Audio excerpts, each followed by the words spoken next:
After graduating from Grove City College, I had the opportunity to travel to Colombia, South America, to do an externship. Colombia is certainly not one of the safest places to go, so it wasn't exactly on the top list of my things to do after graduating, but I really felt like God wanted me there, so I took the step and I went to Colombia to live for 3 months, where I worked with a local pastor there.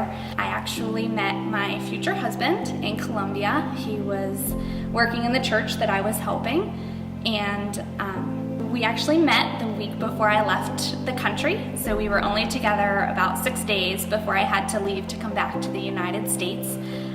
I was able to return 2 different times for a short period of time to visit him before we got engaged a year later.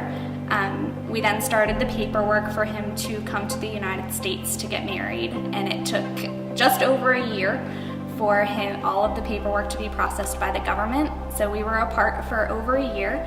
He arrived to the United States, and we actually had to get married within 90 days. So we had to plan a wedding, and it was chaotic, but God was there.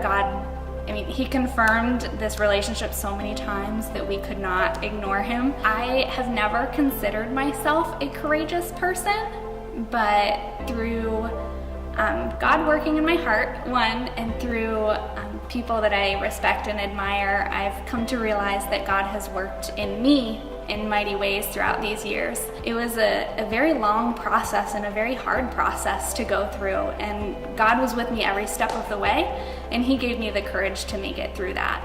There's one thing that we cannot deny, and that's that God will always give us the courage we need to take the next step if He's truly called us to do something, which we believe He has.